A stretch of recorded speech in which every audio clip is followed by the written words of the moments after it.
This is a fan-generated show. If you'd like to support us, please go to jamieglazov.com. Also, don't forget to subscribe to our new Rumble channel. All your support is greatly appreciated. Hello, ladies and gentlemen. I'm thrilled to announce the release of my new book, Obama's True Legacy, How He Transformed America. There's a reason why Mike Huckabee calls it a ferocious and chilling read. Order it now at Amazon.com or at FrontPageMag.com. And welcome, everyone. I'm Jeff Crouere, guest host for the Glazov Gang. We've got a great program lined up for you today. Let me first just thank all of you for watching. Thank all of you for your support of this great program. Remember, it is a fan-generated program, and we certainly do appreciate your support of the Glazov Gang. It allows us to continue to provide you with great content, compelling guests, interesting topics, and hopefully we have got that for you today for this program. So we are coming up on an anniversary of course, the JFK assassination 62 years ago. And it is still a fascinating topic for the American people and really people all over the world. So I thought for today's program, when I was just very pleased to receive the invitation to guest host for Jamie today, I thought what better topic to bring up than the JFK assassination with one of the world's foremost experts. James DiEugenio is with us. He is a well-known author, expert. He's testified before Congress. He's worked with Oliver Stone. We've got a new book we're going to be talking about here, and I think you might have a copy to show everyone, Jim. And welcome to the program, and thanks so much for joining us. Thank you. I hope we have a kind of instructive 50 minutes or whatever. Yes, that is certainly our goal, because this topic is one that I've found fascinating all the years that I've been on radio and TV. And let's, if we could, talk a little bit first before we get into the various, conspiracies. Talk about JFK as a president, and why, Jim, that JFK was someone that ruffled a lot of feathers, maybe it created enemies. Well, that's a very big question, because there were very, very few groups that Kennedy did not offend. Okay, by the end of his presidency, all right. For instance, Kennedy was going to get out of the Vietnam War, for one.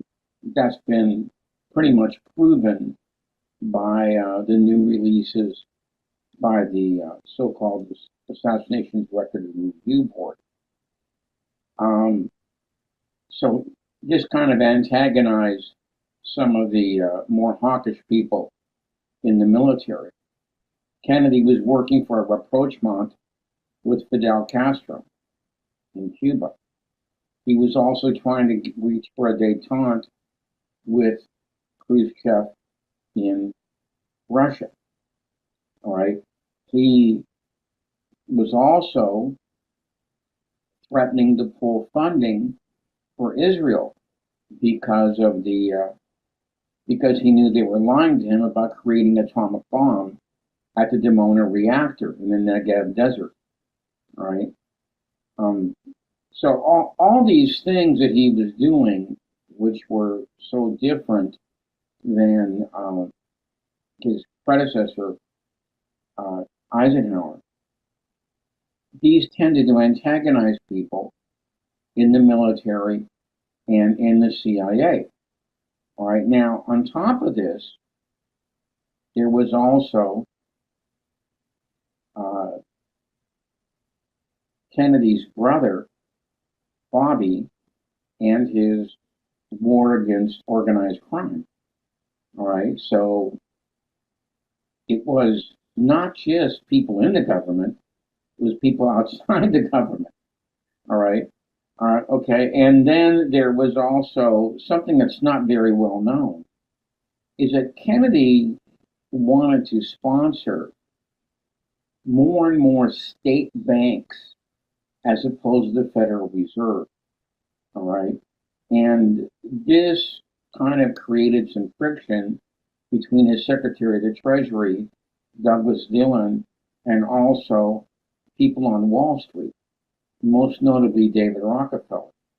All right. So Kennedy had these points of dispute, all right, by the time of his assassination, or November of 1963, with a lot of different power groups within what we call the Eastern, at that time, the Eastern establishment was where all the big money was. We're way ahead of things like Silicon Valley and Bill Gates and stuff like that. But at that time, that was, the so-called Council on Foreign Relations crowd, Right.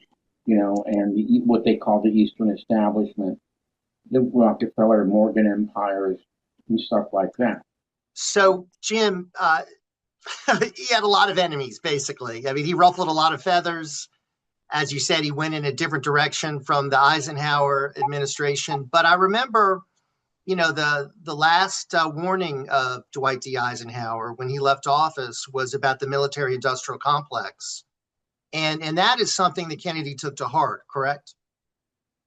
Well, I'm really glad you brought that up because, as you know, that's the way that Oliver Stone started his movie, 1991 JFK. All right, he started it with Eisenhower's farewell address. All right, and you're exactly right. He did say words of the effect: "Beware the military-industrial complex. We must never let this curtail our freedoms and our liberty, etc." All right, and Kennedy, I believe that the reason Eisenhower did that was because of the shoot down of the U-2, which basically canceled his desired summit meeting with Khrushchev. All right. And I think he always had problems with that as to why they did it at that time, etc. All right. And then the whole thing about Gary Powers being captured, etc. That created a real cause célèbre. And also, if you recall, he tried to deny it. Okay? Right. He didn't know that Powers was still alive. All right. And so then when he tried, and Khrushchev produces Powers, okay, where did this guy come from then? Right. And so that's why I think he said that. He wanted to come out as a peace president, okay, and he didn't, all right, because of the U-2 shoot down. Right. And I believe Kennedy then kind of learned this the hard way, that there was such a thing as, and back then, that term was not, we use it all the time today. Right. Military-industrial complex. But back then, it was a rarity. Right. Okay, and it was really Eisenhower who kind of put his stamp, on that. And by the way, and Jim, it's so interesting. Eisenhower, as the Allied Supreme Commander during World War II, I mean, such credentials with the military, and he was speaking from such authority to be able to issue that kind of a warning. So that's what made it incredibly, I think, powerful. Not a peacenik or someone that was anti-military. This man represented our military. Right. Yeah, I totally agree with that. I mean, the military made him what he was. All right. And so when he says something like that, well, something's wrong someplace. Okay, something's wrong someplace. So, so Kennedy comes into office. We've got the Vietnam situation, got the Cuba situation. You got the mafia that obviously, his brother's going after a full blast. By the way, I happen to know some of the relatives of Carlos Marcello. I'm here in New Orleans, which is a very key part of this whole, as you know, Jim, of this whole Kennedy assassination. So all these different groups that could have been playing a part here, what we call the deep state now, the bureaucracy that, has made this such an interesting conspiracy to try to delve into because I think very few Americans, and you probably know the statistics, believe the narrative that Lee Harvey Oswald was a lone gunman and did this on his own. I'm sure it's got to be less than the majority of Americans by this point. It's between 65 and 70% don't buy the official story. Okay. Now, when Stone's movie came out, if you recall, it zoomed up even further than that. But what has happened is that the MSM, the mainstream media, has done everything it could to try and knock that figure down, but it's still at 65, to 70%. And if you want to talk a little about the Warren Commission, yes, the Warren Commission was set up by Lyndon Johnson about a week or so after Kennedy's assassination. It wasn't really his idea. Johnson didn't want a formal blue ribbon kind of committee. He just wanted to go ahead and have Hoover stamp out an FBI report, right, that he would then submit. Okay. But the problem was that, and I'm sure most of your listeners understand this, it wasn't just Kennedy getting killed. It wasn't just Officer Tippit being shot that day. Then, on national television, right, live on TV on Sunday, right, we have a murder in the basement of the Dallas police headquarters when Jack Ruby jumps forward, one shot into Oswald's stomach with 70 police officers, standing around. Okay. And so this really shocked America. Right. All right. And so a lot of people, and not just regular people, but people in the upper echelon said, wait a minute, nobody's going to believe anything that comes out of Dallas. Right.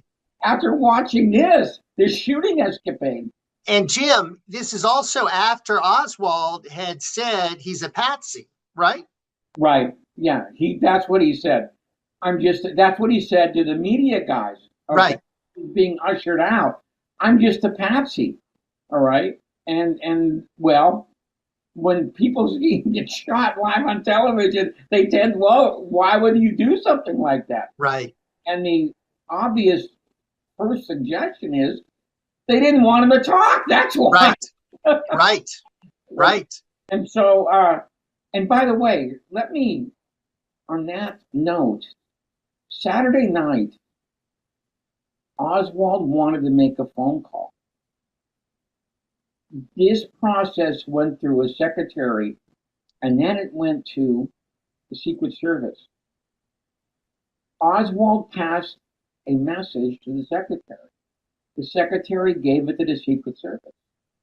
The Secret Service said, no, we're not going to let him make that phone call.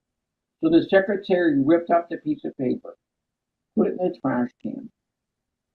And as that shift was leaving, the other secretary, out of curiosity, picked up that piece of paper. All right? And she brought it home with her. She taped it back together. And the name on the piece of paper was John Hurt. And he was in North Carolina. And it had his phone number. Now think about this for a minute. How the heck did Oswald, who never been to North Carolina, know who this guy was? Okay, and why did he want to talk to him? He was a former military intelligence officer. Okay, and the lady. So was there any evidence of Oswald spending time with this guy? I mean, what kind of relationship do we know about the two of them? Well, see, when Victor Marchetti used to be a former CIA officer, and he didn't know about this incident. And when somebody approached him and said, did you know about this? And he showed him, what the piece of paper look like, etc. And Marchetti's looking at this thing, and he says, this was Oswald's cutout, because he'd been in the CIA for 24 years. In other words, if he was going to get in trouble, all right, this was the guy he was supposed to contact.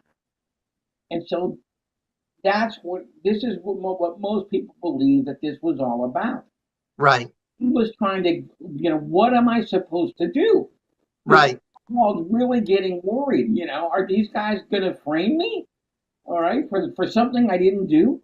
And this was his contact to call if he got stuck in that kind of dire straits. All right. Fascinating, isn't it? So the gentleman that he was trying to call, was he ever interviewed about his relationship with Oswald? Well, no, of course not. He denied everything. Okay. He denied it. The last thing you want to do is admit, yes, I was a contact for Oswald before he Right. Okay, All right. So no, he said nothing to see here. So why did Oswald have his number or call him? He had no explanation for that.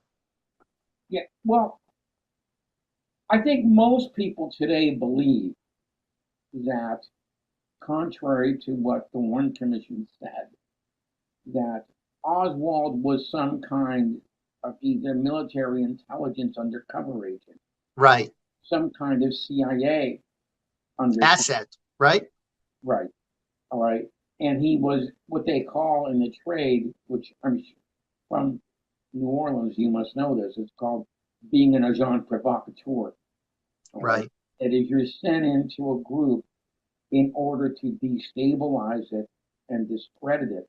And that's what most people believe Oswald was doing with the Fair Play for Cuba Committee in 1963. So he was in New Orleans and he debated a gentleman who was my radio mentor, the guy who hired me for my first radio job, a man named Ed Butler. I'm sure you're very familiar with him. Yes, I am. and of course, he was very pro-Castro, right? And getting into arguments with anti-Castro groups here in New Orleans. So the thinking is that this was all sort of an act that he was doing on behalf of the CIA? Well, it wasn't just Butler. It was a guy named Carlos Brunier, who was actually a CIA agent with what's called the DRE, the Directory Student National, okay, which was a CIA-sponsored group, all right? And then the third guy was a guy named Bill Stuckey, all right? And he was more or less going to be the host of that program. Now, if you want to hear something really interesting, this just came out of the archives a few months ago. Stuckey was looking for somebody to debate about the Cuba situation in 1962. He actually forwarded a message to the FBI saying, can you arrange a debate on my show, about Castro and Cuba? So in other words, this looks today like it was pre-planned. Right. And it was right. part of a kind of theatrical event, all right, so that Oswald would blow his cover, which, by the way, he did because he said during the debate that he was under the auspices of the State Department. Okay, right. When he went to Russia, because they booby-trapped him, and said, you were a defector to the Soviet Union, weren't you? All right. And so Oswald spilled that out. Then he tried to take it back. I was not under the protection of the State Department. So let's talk about a sort of a controversial visit that Oswald had down to Mexico City. What was that all about, Jim? Well, I don't know how you feel about that, but I'm not even sure Oswald went to Mexico City. All right. But for the edification of your listeners, the Warren Commission says that Oswald did go to Mexico City. And this was in late September, very early October of 1963, that Oswald took a bus down to Texas, to Mexico, stayed at something called the Hotel del Comercio in Mexico City, and then visited the Cuban embassy down there and also the Russian embassy. And supposedly he was trying to get a passport, okay, and a visa rather, to go to the Soviet Union, right, through Cuba. Now, he didn't have the proper credentials with him at the time. And so the Russians said, you're going to have to wait. We can't give you a visa right now. All right, you're going to have to wait 3 or 4 months. And by the way, you know something? They did. They actually did send it to him after he was killed. Okay, So this is the story that the Warren Commission latched onto, because one of the people at the Soviet embassy was a guy named Valery Kostakov. And allegedly, Kostakov was in charge of black ops and assassinations in the Western Hemisphere. So the obvious intent was to make it look like Oswald had met with Kostakov, and then something like 7 weeks later, he goes ahead and kills Kennedy, and so therefore he was in the employ of the KGB at the time of the assassination, and the Russians went ahead and pulled the trigger, okay? And by the way, this really spooked Johnson, right?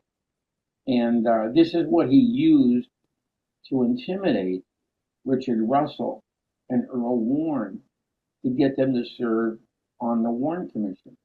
I think he literally said to Warren something like, unless you do this, there's going to be 40 million dead people, in a matter of minutes. Okay? Right. And he said the same thing to Richard Russell, who really did not want to be on that committee. All right. Now, as I said, I have some serious doubts about this. And let me give you just a couple of reasons why. Okay. The CIA had a battery of cameras in front of the Cuban embassy. They also had a couple of cameras in front of the Russian embassy. One of the cameras in front of the Cuban embassy was called a pulse camera.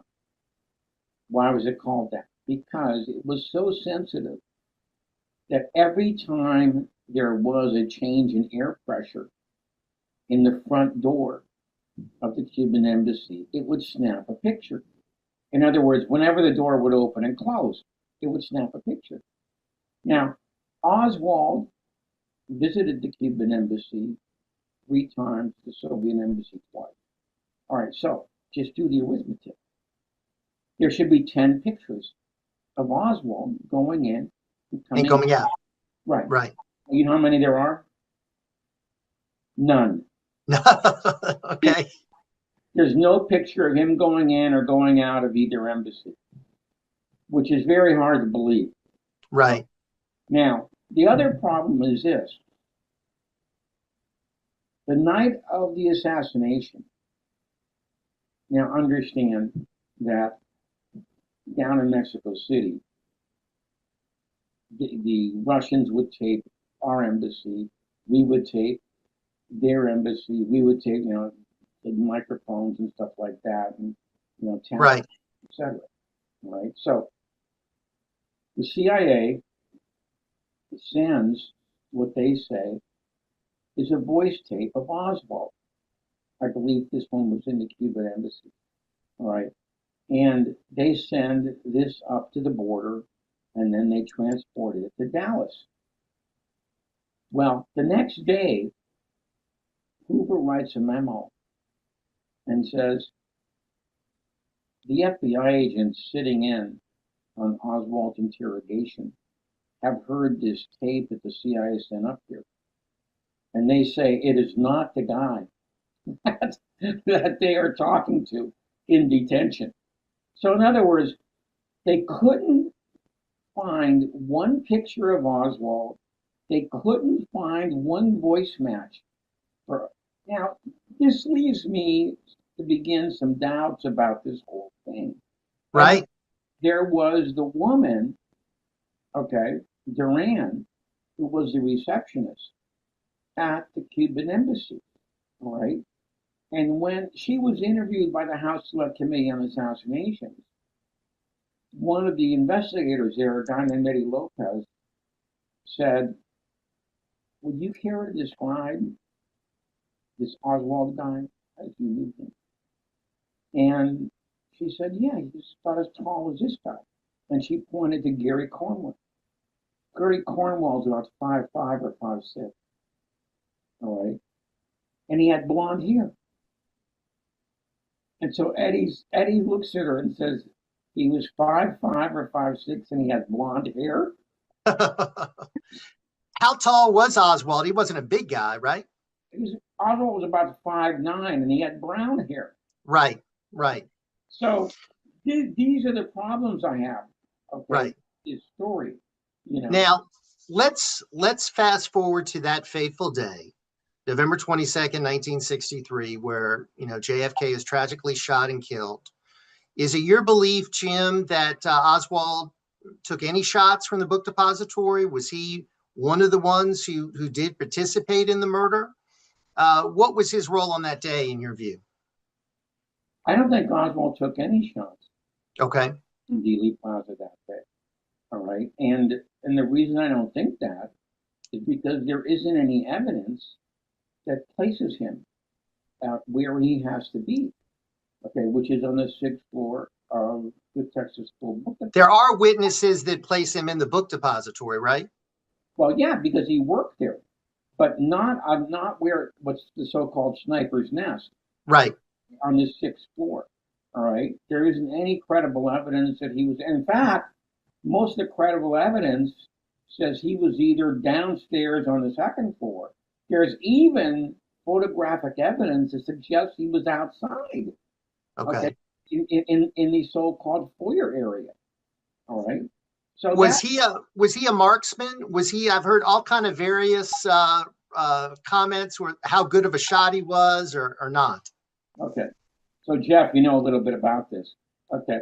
The Warren Commission says that Oswald fired 3 shots in about 6 seconds, and he had 2 direct hits on JFK. One that entered the back, one that came in the back of the skull. All right. And of course, the one in the back of the skull was the kill shot. All right. Now, again, let me say that again. 3 shots in 6 seconds. Right. 2 direct hits. 1 miss, right? 1 miss? 1 miss, and we'll talk about that in a second. That's okay. All right. Now, I don't know how many of your listeners know this, but the supposed murder weapon was what they call a bolt-action rifle. It's not a semi-automatic where you squeeze 1 shot off, and it's not an automatic where you get a steady stream. Every time you take a shot with a bolt-action rifle, you have to work the lever, bring it back, new cartridge goes into the chamber, push it back forward, and push it back down, and that's what loads the shell into the chamber. All right? In other words, it's a manually operated rifle. Right, right. How on earth could you get 3 shots in 6 seconds? Because every time you go ahead and fire that rifle, it has a scope, right? So the scope's going to be vibrating. Right. Every shot you take. So you have to wait for it to settle down and line it up again. Well, you would have to be an expert marksman, right, Jim, to be able to do that? Not even they could do it. Okay, the FBI brought in one of the best snipers that they could find. This guy actually wrote a book, okay, about a military, his career as a military sniper. And it wasn't the FBI, it was CBS. because CBS was trying to put together this special in 1967 endorsing the Warren Commission. So they brought in this guy. And they said, go ahead, we'll give you a couple of tries at this. You know, he couldn't do it. He took something like 7 seconds to get off the 3 shots, and he didn't get 2 out of 3 direct hits. All right? All right. And by the way, that's what caused them to drop that whole experiment, and they went to a gallery of riflemen, but they cheated and they enlarged the target so it would be bigger than Kennedy with whatever. Right. Was aiming at anything, but supposedly what he was aiming at. So they couldn't find anybody who could do this under regular and normal and accurate circumstances. So Even worse is that Oswald wasn't a good marksman at all. That's okay. He was not. Okay. So explain to our audience the magic bullet theory. Tell us, how was that created, Jim? All right. Well, it was created because a guy named Daryl Tomlinson moved a stretcher in Parkland Hospital. And when it rammed up against the wall, you had this alleged bullet, that was attached to the stretcher, rolled out, and Tomlinson picked it up.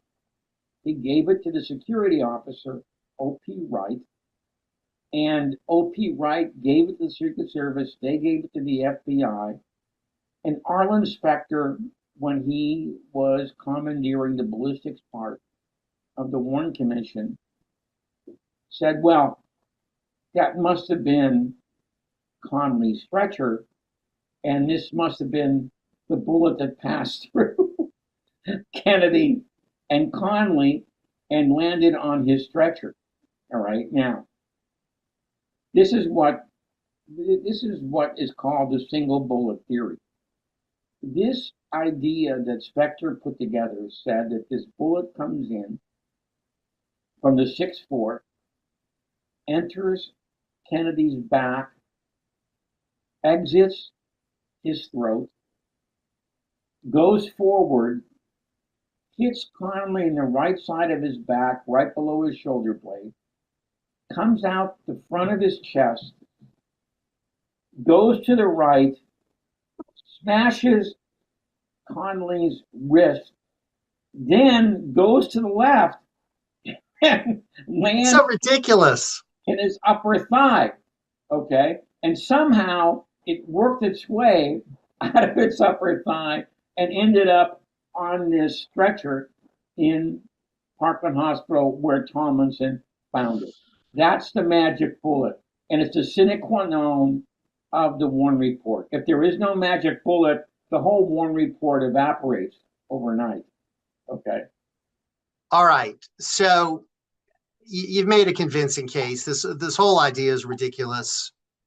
Was he really killed from in front? Because my thought has always been, it looks like, the impact pushes part of his brain behind where he was sitting. Jackie goes to pick up part of the brain. That would seem to me that would be coming from the front. Am I crazy? No, she actually gave that to a doctor at Parkland Hospital. See, if you watch his Zapruder film, you'll see that Kennedy's body goes backward between his torque to the point that it actually bounces off the back seat of the limousine. And Jackie had a panic attack, and she reaches out into the trunk of the car. And they asked her, why were you doing that? And she said, because part of his brain went out the back of the trunk and I was retrieving it, which I said she did. And she gave it to the doctor at Parkland Hospital. So that is one of the big reasons that most people believe the combination of the Zapruder film and the combination of her getting part of his brain, out the back of the trunk. That is very telling evidence that the shot came from the right front. Right. The rear. Right. And I've seen all kinds of theories, Jim, that maybe somebody was hiding in a manhole and shot from the street level. And then, of course, you have the whole grassy knoll, right? So, what are your theories about that? I believe that it came from behind the picket fence, all right, on the so-called grassy knoll to Kennedy's right, elevated a little bit. And there's actually a sewer right at that point where most people believe that the shot came from. So whoever was the assassin there could have dove down directly after the assassination and hid in that sewer area. Okay, and that's what I believe. That's what I believe occurred. Now, I'm not saying there weren't any shots from the back. Okay, because there likely were. The back shot probably came from somewhere in that building, or maybe across the street at the Daltex building. But I believe the kill shot came from the picket fence up. So we're looking at several assassins at play here. Well, I would say that there were 3 points where the firing came from. One from the front, behind the picket fence, one from someone in the Texas School Book Depository, and the third point would be from the Daltex building, which is across the street from the Texas School Book Depository. All right, so it's what they call, if you talk to military guys like I have, it's what they call an L-shaped ambush, where you have an inverted L, somebody at the top of the L, somebody at the fulcrum of the L, and somebody at the end of the L. And these guys tell you that's the ideal situation because there's no escape from that kind of triangular crossfire that there was indeed. It was an overkill operation.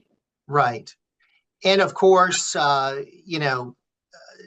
did he die there in the car or was it in the hospital? Because weren't they frantically working on him in the hospital trying to save his life? Yeah. And is it true that part of his brain is missing, that they've never recovered that? Well, Kemp Clark was the chief of neurosurgery. And although other people tried to revive President Kennedy, all right, Kemp Clark, after about 10 minutes, said that the vital signs were all negative. All right, and there wasn't any point in trying to revive him, although they did try for a few moments. Okay, now what you just suggested, this is, I believe, and it's one of the things I wrote about in this book, the chokeholds, the JFK assassination chokeholds, which is an anthology I contributed to. One of the chapters I wrote in this book addresses that very subject that you just brought up, which is one of the most amazing aspects of this whole case. All right. When they talked to the doctors who did the autopsy, they said that Kennedy's brain weighed 1,500 grams. Let me repeat that, 1,500 grams. There's a big problem with this. They did a study in Europe, which I think they measured something like 1,000 grains or maybe more. The average weight of a brain of an adult male was 1,340 grams. In other words, Kennedy's brain weighed above the average. How can that be, Jeff? I mean, anybody who watches the Crouere film, you see his head explode. Right. Halo of blood and tissue. Exactly. Pictures in the back seat of the car. Right. All this blood and tissue on the back. If you look at Jackie Kennedy's suit, blood. Right. So how on earth can Kennedy's brain weigh above about 160 grams above what an average brain weighs? And then if you go ahead and check out the witnesses at both Parkland and Bethesda, they'll tell you a large part of Kennedy's brain, especially in the back, was missing. Right. All right. Now, Of course, as Kevin Costner so memorably said in Oliver Stone's movie, you know, Kennedy's brain disappeared. All right. And so what we have today are pictures and illustrations of what I consider to be an ersatz brain. That simply cannot be, JFK's brain. And that is some of the most telling evidence that there is in this case today. Because the obvious question is, why did they have to do that? And secondly, the guy who took the pictures, a guy named John Stringer, when he was examined by the review board in a direct examination, they showed him pictures of the brain. He walked up to the easel. He was shocked.